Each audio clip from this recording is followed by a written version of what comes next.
भारत में स्थित एक ऐसी गुफा जिसके बारे में बहुत ही कम लोगों को पता है।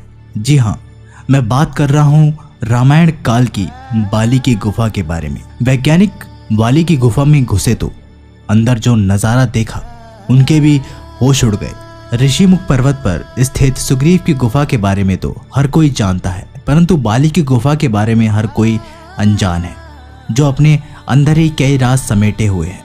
इसका पता जब वैज्ञानिकों को चला तो वे भी इसके अंदर गए और उन्हें कुछ ऐसे प्रमाण मिले जिससे ये साबित हो गया कि ये गुफा सचमुच में बाली की गुफा है। परंतु उस गुफा के अंदर से उन्हें ऐसा क्या मिला जिसके बाद उनके भी होश उड़ गए।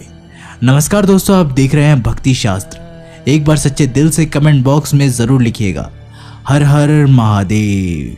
वानर राज बाली का शासन किष्किंधा नगरी में हुआ करता था।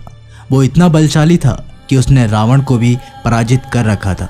परंतु ऐसा क्या हुआ कि उसने अपने भाई से ही दुश्मनी हो गई, जिसके पीछे का कारण था वो गुफा, जिसे आज हम बाली की गुफा के नाम से जानते हैं।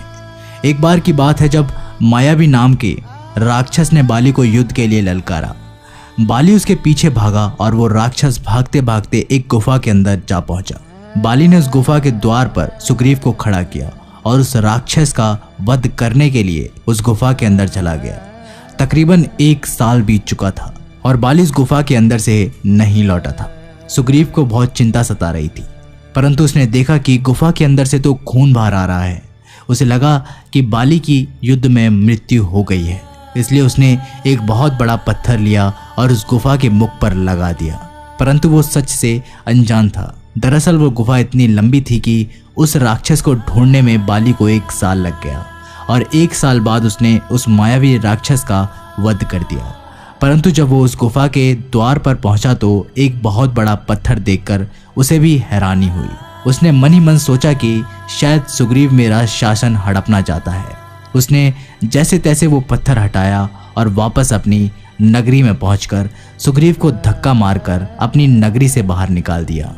जिसके बाद सुग्रीव अन्य वानरों के साथ ऋषिमुख पर्वत पर रहने लगे।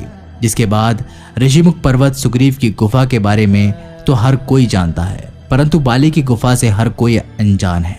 आज के समय में बाली की वही गुफा तुंगभद्रा नदी के किनारे वाले कर्नाटक के हम्पी शहर के आसपासी इलाके में है। वहां पर स्थित कुछ लोगों ने यह दावा किया कि यह वही बाली की गुफा है जिसमें बाली और मायावी राक्षस के बीच युद्ध हुआ था। वैज्ञानिक को इस बात का पता चला तो वे शोध करने के इरादे से बाली की गुफा में पहुंच गए। परंतु जब वो गुफा के अंदर पहुंचे तो उनको इस बात का अंदाजा नहीं था कि वो गुफा कितनी लंबी है। वो पुनः गुफा के बाहर आ गए और इस बार अपने साथ खाने पीने की पूरी व्यवस्था करके दोबारा एक बार बाली की गुफा में घुसे। ये गुफा इतनी लंबी है कि बाली को भी मायावी राक्षस को ढूंढने के लिए पूरा 1 साल लग गया था। परंतु वो धीरे धीरे गुफा के अंदर चलते जा रहे थे। उन्हें बस कुछ ऐसा प्रमाण चाहिए था जिससे ये सिद्ध हो सके कि ये गुफा सचमुच में बाली की गुफा है। वे 2-3 दिन तक उसी गुफा में विचरण और शोध करते रहे, परंतु उनके हाथ कुछ भी नहीं लगा। परंतु ठीक 3 दिन बाद उन्हें अंदर से एक विशालकाय नाखून प्राप्त हुआ। वो नाखून कोई सामान्य नाखून नहीं था और ना ही किसी जानवर का नाखून था। वे सभी हैरान थे कि आखिर ये नाखून किस प्रजाति का है, जिससे शोध के लिए भेज दिया गया। जब वैज्ञानिक उस गुफा के और अंदर पहुंचे तो वहां पर उन्होंने जो देखा उन सभी के होश उड़ गए। दरअसल उस गुफा के अंत में एक अलग ही भाषा में कुछ लिखा हुआ था जो किसी के समझ में नहीं आ रहा था। परंतु वैज्ञानिकों ने इस पर शोध किया तो उन्हें पता चला कि ये लिखावट तकरीबन 5 से 6 हजार साल पुरानी है। वानर नाम की प्रजाति पहले इस तरह की लिखावट का इस्तेमाल किया करती थी। वानर बंदरों से अलग हुआ करते थे। उनका शरीर मानव की तरह होता था, परंतु मुख बंदर की तरह। उनकी पूंछ भी होती थी और वो काफी हष्टपुष्ट पहलवान की तरह होते थे।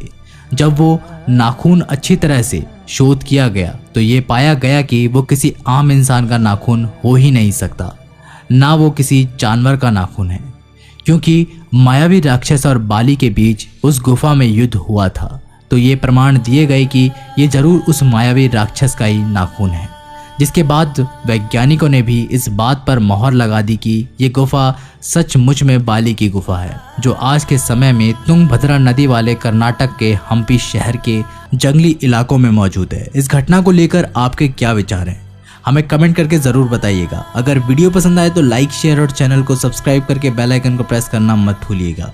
तब तक के लिए नमस्कार, टेक केयर।